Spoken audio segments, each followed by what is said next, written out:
Hello everyone. Great to be here. This is my first documentary, so I'm very excited to come to the DocFest for the first time. Met Hussein quite a while ago now, and he's been really supportive of the film. He was desperate to see it, kept coming out to us and got to see it. So he organised a screening for him in London almost a year ago, I think it might be. And so we're really pleased that we were able to sort it out, and we're here to show you the film. And Paul and I will be here at the ending. He's a guy with knowledge about documentaries, and I know nothing, but hopefully we'll be able to talk together at the end of the screening. Thanks a lot. Great. Just to finish this brief introduction on an even more positive note than the one that Asif just struck, he told me as we were having a little natter there that this is the biggest opening British documentary ever. No pressure. So enjoy. Congratulations, it's really sensational. As I said just a second ago, I made sure I watched it in London so that I had plenty of things to talk to you about, and it richly rewards a second big screen viewing just within a few days. There's lots and lots of layers to it. There's so much we could talk about and shout, because we do have some time. But let's start with a rather more prosaic documentary film festival style question, which is, what was the genesis of the project? You said it was your first documentary, so how did you end up involved with it? I'm a drama director, so I've made a few features before, and the project originated with a producer called James Gay Rees, and his dad used to be the account manager for JPS when they sponsored the Lotus, the black and gold car that Senna drove. So James's dad knew Senna, and he used to come home from work and just say, there's this guy that is just different to anyone I've met. He's the most intense, the most focused, he's just something other about him. And James kind of remembered it, but he wasn't really a Formula One fan. It wasn't until 2004, 10 years after his accident, that James read an article in the Times by Simon Barnes. And Simon Barnes only met Senna once, and the language he used was exactly the same that his dad used to use. So that's when something clicked. And James is a producer, he's made a few features, a few dramas, but that's when he thought, well, why don't I try and make a movie about Senna? And he had a relationship with working title films, so he went to speak to him there, and the executive there said, oh my God, I've got to meet my husband, he's the biggest Senna fan in the universe, and that's Manish Pandey. So he came on board as a writer and exec producer, and he's a guy who's read every book, seen every race, knows everything, and has a kind of a memory for detail that I would never ever have. Manish is a surgeon, never made a film before, this is his first film. So James and Manish then had, so working title were interested, because every film that I heard of the studio was interested. He's a racing guy, car guy. So then they had two other people had to get on board, which is the family, to get their permission. And many people had tried in the past, like Oliver Stone, Michael Mann, Ridley Scott, Antonio Banderas wanted to play him, but for whatever reason, thank God, none of those happened. But because Manish is such a fan, he was able to pitch to them. And the key difference, I think, was they wanted to make a film about Emma. They always wanted to make a film about the accident and the death. And Manish, being such a fan, said, no, this has to be a film about his life. And I think that meant a lot to them. Then they talked to Bernie Ecclestone, who owns the commercial rights to Formula One. So anything within the confines of a track he owns. So we had to get his permission, and those were the stages I had to go through before they could approach directors, and eventually, thank God, all the well-known documentary directors were busy. I wasn't. And I've done films on really kind of extreme locations in deserts, and I just come off a shoot in the North Pole. And someone says, do you want to do a film which is kind of about Aryton Senna and there's a lot of archival again? There's a lot of editing, and I thought that could be good.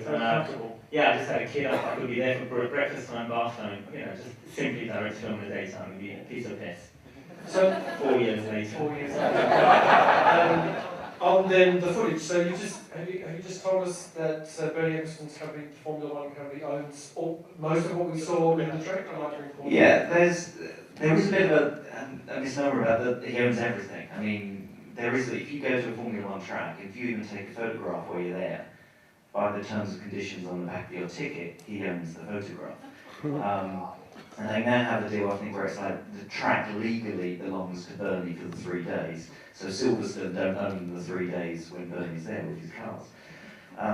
But, I mean, I wish it was as easy as going to the Formula One archive and going, okay, let's just find everything here. Because I would have been on the film 2 months rather than 2 years.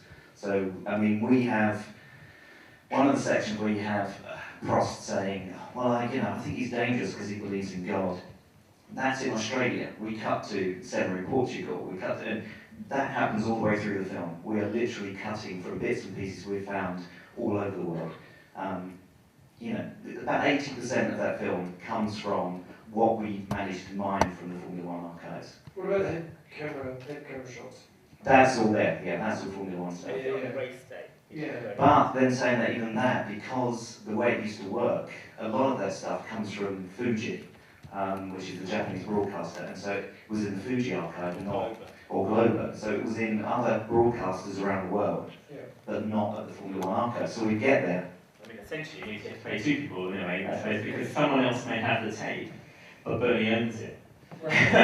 So then Paul has to work away, so well, who do we pay? How do we make this so that we're not paying twice for every bit of footage? That's ways of doing it. Yeah. I We mean, had to pay, it's essentially we'd find this amazing material, sell the Super 8 stuff at the beginning, that was supplied by a company called G2 Films.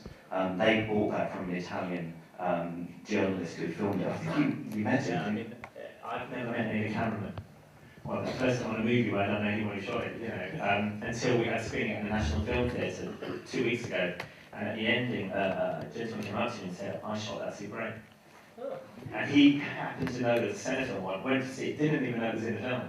So he shot it back in 79, 80, when he was shooting these go-karting world championships. And then he gave it to the foundation, the Senna Foundation, and he gave it to his archives. So now they own it, so they make money out of it. He doesn't make money out of it. But he saw his work up on the screen that many years later. And you've obviously gone and met with as many of the principals as possible, interviewed them, very rarely on camera. Yeah. Well, tell me about that decision. Because come from a drama background, my instinct when I was asked to do it was, okay, we've got this sport, which is people driving around in circles at 200 miles an hour, wearing helmets, you can't see their eyes, covered in logos, and looking like giant cigarette packets. So how are we going to make this work for people who don't like sport? How are we going to make this work for people who have no interest in racing or people who've never heard of Senna? That was my challenge. Manager was a big fan, so he could get the detail that's going to work for the fans, but I felt it has to somehow be bigger than a movie just for Formula One fans. Although that's a considerable number of people, and we had to get it right for them. I really wanted to do the opposite as well. And so for me, every frame you see is television. I've not shot a frame of that, so the thing was, how do you make this into a movie? And there's a classic period when you get asked to do a film, and you're up and running, particularly on a kind of a studio type film. You're up and running, great, we had an edit suite, Paul was on board, we were on board, but we didn't actually have any cash flow. Because for one reason or another, legal stuff and lobbies and things like that, it's all going backwards and forwards, and that took 8 months. So for 8 months we couldn't hire an editor. But we had an edit suite in Soho, and Paul was finding footage from around the world, and I had an habit, we were just cutting it together. So for 8 months I was assembling footage, and quite early on, I thought, well, there's a way of doing this, which is much more instinctive for me, which is let's just use the images to tell the story. No contemporary talking heads, no voiceover, no cutting to stills, any of those devices I don't really do in any of my other films, and I didn't really want to do it here. And that was the plan. And as much as possible, if there is a narrator, it should be Senna telling his own life story. So it wasn't set up like that. Originally it was set up with 40 minutes of archive, 40 minutes of contemporary art, talking head interviews, 10 minutes of something else. So it's complicated because not only were we doing something which, because none of us had made a documentary before, Universal, Working Title, James, managed myself, none of us had made a doc. Everyone else got some talking heads, so you have to shoot them at some point, actually, don't you? Because that's what everyone does. And I just felt we didn't need to. And I also was worried that we'd just end up getting everyone's opinion of Senna, and the one person I couldn't interview was the main character.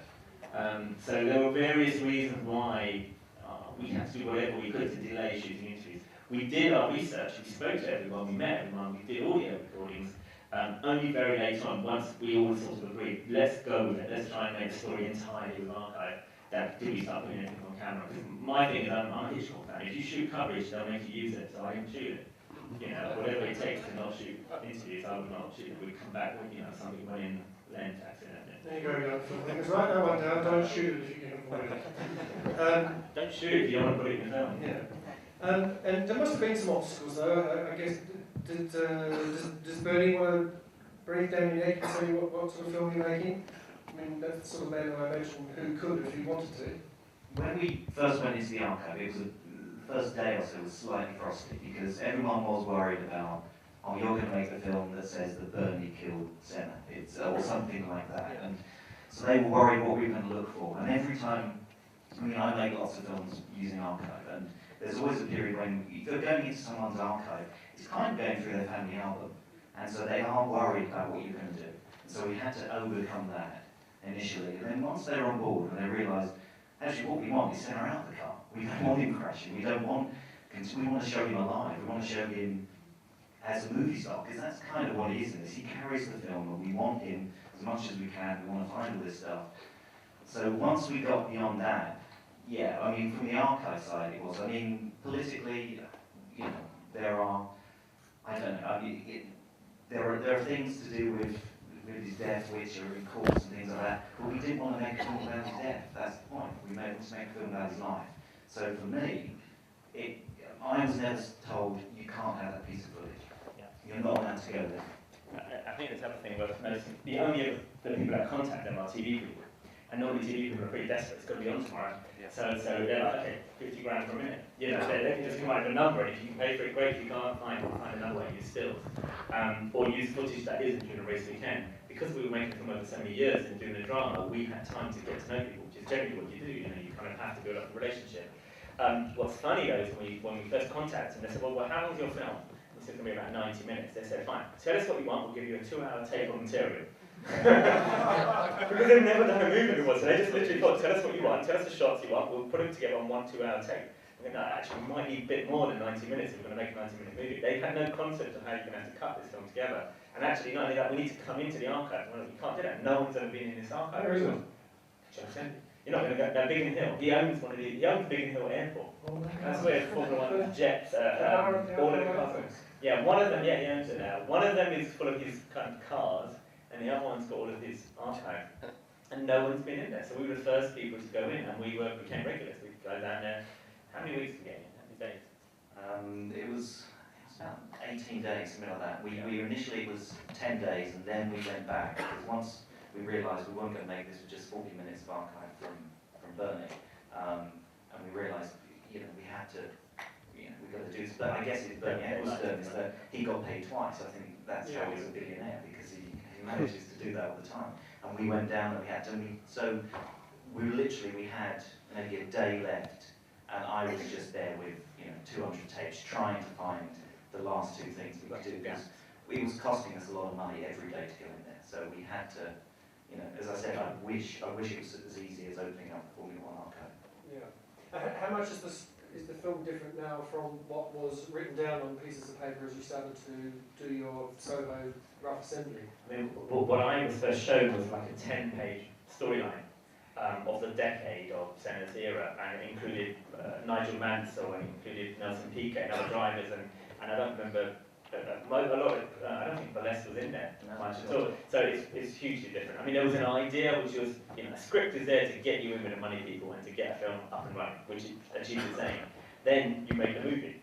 And so we started a conversation, and actually what was important for me is that the material has to lead the process, not the story. So we never had a screenplay. In fact, the screenplay is probably a stage or two behind the picture area, because what it would mean is then Manish, who's the kind of the memory man, would look at it and say, okay, we need this element of his character, and then there'd be different kind of colour-coded bits of what he knew existed, what we knew existed purely in audio, or what we've read in a book, but we had to figure out if it actually existed at all, and another colour for what we would love to find. And there was all these sort of things, and mainly that was there for the editor. So while the editor's working away, they have got all of this material to try and take audio from one place, picture from another place, and create a scene. Yeah. While I had my own avid somewhere else, and I was trying to work a few steps ahead and putting it together, laying in music and doing all these sort of things. So everything was happening at the same time. We were doing interviews, research, footage was coming in, we were cutting and writing a script all over a kind of 2-year period. Great. I'm aware that there will be more than a few questions in the audience, and I've got one, and then I'll open it up so you can limber up, you can right around the mic. More a piece of editorial. I thought you handled the crashes, those 3, very well. It would have been easy and fun and a bit porny to watch those crashes quite a lot. And you stayed away from that. You needed to maybe show them more than once, because there was different angles, and also there's the danger, I guess, of blinking and whistling. Right. That's an observation, not so much a question.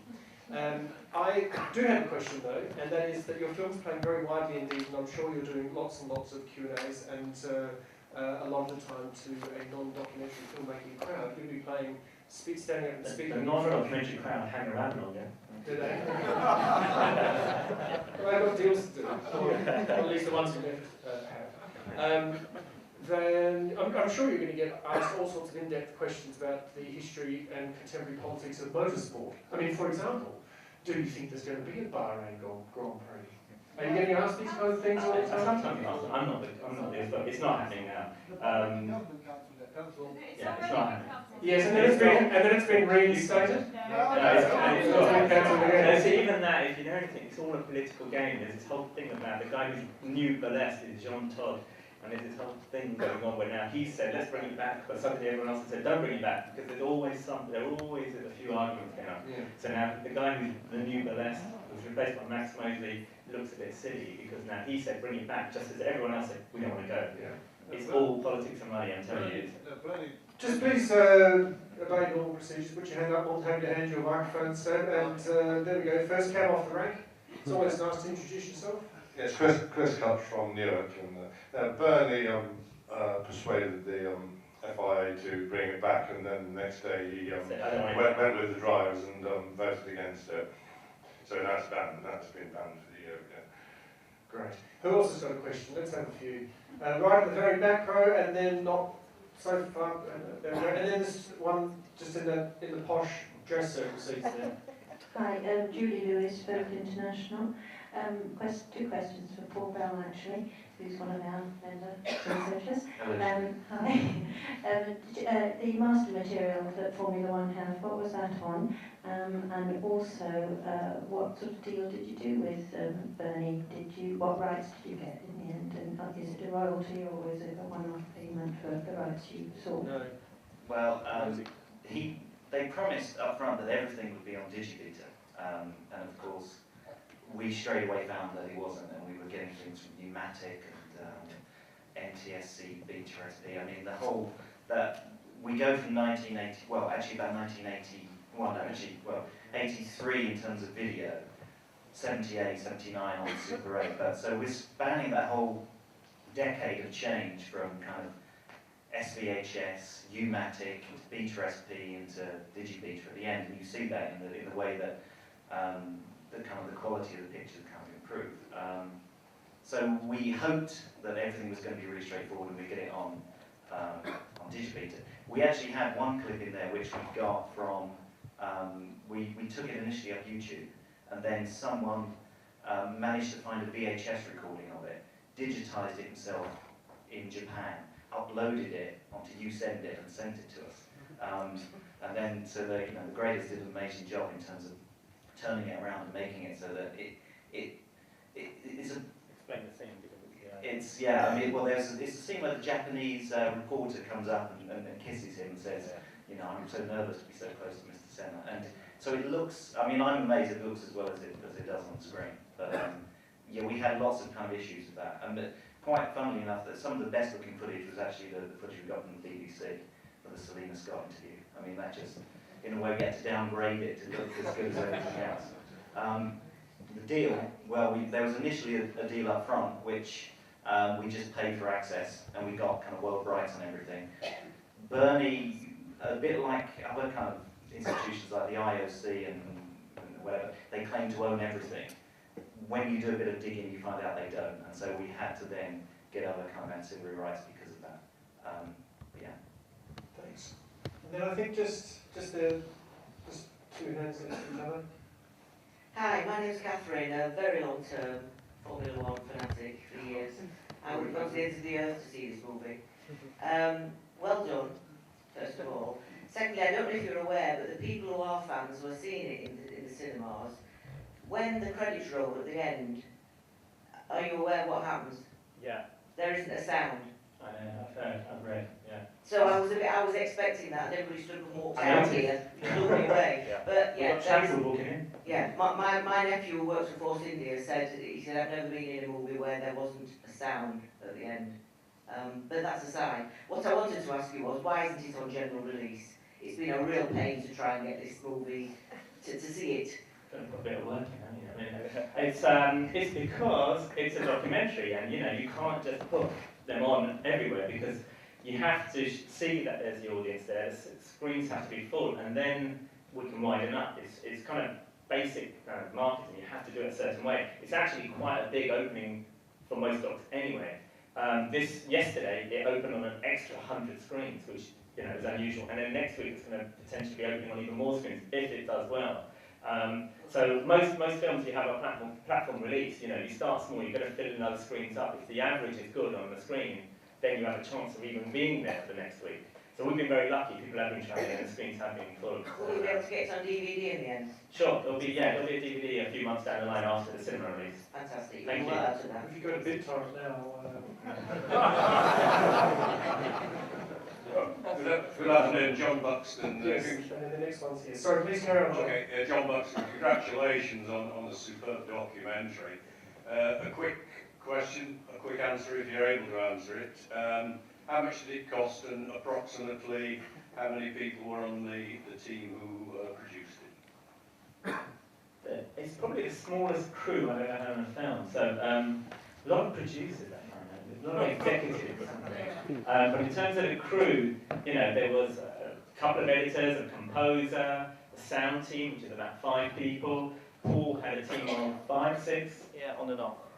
5 or 6 researchers in Japan, Sao Paulo, Paris, and then there was a writer, and I don't know how many of them. I mean, a team of about 20 key people in total, which is for a feature film tiny. You know, my first film had 300 people on the crew. So this one was small, but if you count all the cameramen and all the people that actually shot the material, we'd have about 3,000 probably, wouldn't we? In terms of the budget, it's an expensive documentary because it's a few million quid. I honestly don't know the figure because it's a studio film. You don't get given a lump sum of money and told this is your budget. If it does well, you get a bit more. If it doesn't do well, you won't get all of it. You know, and so it's a very cheap working title Universal film or kind of action film. If you think about how many countries we're visiting, and we've got helicopter shots, and we've got Steadicams, and we've got 12 cameras on him purely on Senna, just at Imola. It's unbelievable what access we've got. But in terms of most documentaries, this would be a very expensive one. Right in the front row, or Maggie? Yeah. Maggie has a question? A very quick No, question. sorry, no. Sorry. Very quick question. Will it be shown in Brazil? Have you got any plans? Yes, it actually came out in Brazil and Japan last year. End of last year, the Formula 1 season, there was a screening in Japan and in Brazil, and it had an amazing opening in Brazil, and then the following week Harry Potter came out and just filmed it. And that's the truth. That's what you're dealing with. You're dealing with magicians, bloody glasses. So on Blu-ray and DVD, it's done amazingly well. Japan, it did it actually even better than in Brazil at cinema. But the film's out there and has been. What were you going to say? I was going to say, if you want to know the response that it got in Brazil, there's a brilliant clip on YouTube of a guy interviewing basically to camera afterwards, after he'd just seen it, and it shows you how. I mean, we were dealing with Brazil especially, almost like royalty with the Senna family, and but they make a documentary about Senna every year. I mean, it literally, yeah. And just watching this guy's response, you don't even need to know Portuguese to understand how he felt about the film. So, yeah, it did come up. They are the most emotional screenings. I mean, normally when we go to a screening, there are a few places where you think, okay, there's a gag there coming up, and people laugh, and no one laughs. When he's on that children's TV show, the Xuxa show, and they're flirting. That's normal children's TV in Brazil. Okay? Everyone normally laughs when they're flirting away, and there's no laughs there. It's all heavy. It's all so emotional for most Brazilians watching the story. So it's a different experience. It's much more tense and uncomfortable. And they notice things that no one else would notice. They notice that she kisses him for 89, 90, 91, 92, and she stops at 93. She doesn't kiss him for 1994, and so they notice things like that. They're aware of she's not going to kiss him for which no one else is thinking about at the time. So there's all these other layers which Brazilians get, which other people around the world probably wouldn't. Hi there. My name is Mike Dick, producer director. I used to work at BBC, so doing a lot of archive stuff. I mean, a lot of my life was spent at the BBC Archives in Brentford. Just a question about the archives at the Formula One. I'm really interested to know how well it was catalogued. And also when you've got that sort of, you're ploughing through miles and miles of tapes which are uncatalogued, and you find that sort of wonderful moment, you've got this absolute gem of a clip. When was that moment? Yeah, well, in terms of the cataloguing, when we wanted to start, I mean, the film is essentially chronological, so we thought, well, let's start at the beginning, let's see what we've got. And they had nothing. I mean, literally they had like a foolscap piece of paper, and it was written down in terms of all about, if you think about it, I mean, Formula One is all about moving forward. So they film the race, they show the race, and then they move on. They employ hundreds of people to film it, and these tapes just go and sit in the vault somewhere. And so the logs were just medium close-up, Mansell crash. In that was pencil. it. Yeah, in pencil. So then when you got to 1994, and they knew that they were building a bit of a legacy here, you had a big, thick book. But it was still pretty much based around, it would say, Senna interview. And you wouldn't know whether it was going to be talking French, Italian, Portuguese, English, or even how long it was going to be. And so we just did what all good film research is, we just pulled all the tapes. Yeah, and we started watching, and it's that thing you have to do with film research, you have to watch. If you start fast forwarding, I mean, we knew we didn't need lots of race stuff, so it was finding the things that were going to jump out. We were finding gems. Yeah, initially, on the first day we were kind of looking at each other and we've got, wow, we didn't even know all this stuff was here, and nor did they. I mean, that was the truth. I mean, something that certainly came up, because we ended up saying, okay, he had so many famous races, but we're going to, within the storyline, let's pick out 5. So the first win in Brazil, the first one in Monaco, the first World Championship, the 2 accidents with Alain, and then Imola. That's more than 5. And we were looking at Imola footage quite early on. We were nervous about, going in there. First thing we asked for is Imola, but we also needed to know what was there at the end of the story. And pretty much, I would say, we felt like no one's ever looked at this footage before. I mean, 2 weeks after that race, there was another race in Monaco, and the circus just moved on. And they just carry on. This is what we do, we race, we just carry on racing. And there was another really bad accident that happened to somebody in Monaco, and that's when everyone said, look, we've got to stop, we've got to sort this out. And really, because of Senna's death, the whole sport changed. But that footage of Imola, and there was one cut, a longer cut of the film, we had a 90-minute version of that weekend. It was just unbearable. We didn't have any score over it. It was just watching what happened. There were 7 really bad accidents that weekend. It really was a cursed weekend. And yeah, there was no dialogue. It was just, you're just watching. It was just real classic film. You're just watching picture after picture in chronological order what happens and seeing his face changing. And it's quite unbearable to watch, actually. And the people there had never seen this footage. So that's when they were kind of realising that we were showing them what exists in their own archive. Because they're just worried about the end of year, they do a little review of the season. That goes out on DVD for Christmas or Father's Day or whatever, and that's it. And they haven't really looked at it. And so, also we come in and said we're looking for this particular shot from Portugal 1992. And they go, how do you know about that shot? We saw it on YouTube. Where's the link? And straight away we removed. So we were there telling them about footage that they would then say, how did you see that? Okay. So they liked us because we were telling them what's illegally on the internet. Now our film's on the internet, thanks to you, talking about torrent. And now we're trying to remove that, of course. I don't wait for the time. There's a few hands up in the air. I think we've got time for 2 more, and definitely the first there. Hi, my name's Toby. I really enjoyed it. I just wanted to ask, what did Prost think about it? Do you know? And did you show it to any drivers or anyone in the sport before it got released? Yeah, quite a few people saw it. Well, at first stages, around this time last year, we pretty much had a lot of picture. So we had a few people we had to show the film to before anyone else saw it, which was the family. Ron Dennis, Professor Sid Watkins, Bernie, and I think there were people. We showed it to the family during Cannes last year because Bruno Senna, who is Senna's nephew, he's the boy driving a boat when Senna's on talking on the boat.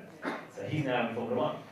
And last year he was racing at Monaco, so the family came over from Brazil to see him race at Monaco. And so we hired a little cinema and just screened the film. And that was the most tense screening we've ever had because, even when he's winning, everyone was crying. You could hear the sobs in a room. It was pretty unbearable. But at the ending, Viviani, my sister, hugged us all and said, you know, we managed to get a balance between the amazing race driver, the genius on the track, and the humanity of what he was like off the track. So we were happy, the family approved, because we hadn't shown it in the film. We've been working on it for years. Ron Dennis cried a lot. He saw it a couple of times and got very emotional, and again said, yeah, that's what it was like, and that's, you captured, man. So Sid Watkins, again, he's quite old now, and he again is just a lovely man. He's like, everyone loves this guy, and he again said, yeah, you've got it. So we were happy. The two people we had real trouble pinning down were Bernie and Alain, because we could never find it. They were always traveling the world, they were always busy. Eventually, Bernie's only seen it a week or so ago when we had a kind of a premiere, just before it opened, and he came along and he went up to Manish, gave him a kiss and said, well done. Yeah, well, he looks good. His hair's not white. And that was the one that whenever we tried to organise a screening in Paris, he was busy, he couldn't do it, he asked for DVDs quite early on. We were not allowed to give anyone DVDs, even Bernie and Alain. But we said, whatever you want, we'll show it, and he was too busy. Now he has a DVD, and as far as we know, he still hasn't looked at it. He said, I don't want to see it. He has it, but he doesn't want to look at it. So. Alright, I'll just squeeze one more in, we're a little bit over time. Hello, who are you, young man? Hello, I'm Joseph Cutts, I'm the festival assistant here. I just have a few things to say, they're not questions but comments. In regards to the beginning of the Q&A, you said you made this film for not just Formula One fans, but for those fanatics of film, etc., trying to create a story as well. Story within one's already in existence. Well, a few weeks ago back in the office, someone sent an email asking if Senna was here himself, would be here to take part in the Q&A. In which case we had to kind of break it gently to them. Didn't go down too well. So, my second point is that I can tell you Ron Dennis isn't the only person that's cried in regards to this. Having looked around during the moment he was there, left it out, I can see many tears being swept away. Finally, I've grown up from a young child to this stage as a huge, huge Formula One fan. It's been a privilege for me to go to Silverstone on many occasions. I witnessed many races, Schumacher over the years, but I've never had the opportunity to see Senna. I was too young. It was at the same time, there were great relationships I shared with my grandfather as he passed his interest down to me in regards to Formula One itself. With that in mind, on behalf of him, everyone here, and the Sheffield DocFest, I'd like to thank you for bringing this to our screen. Thank you.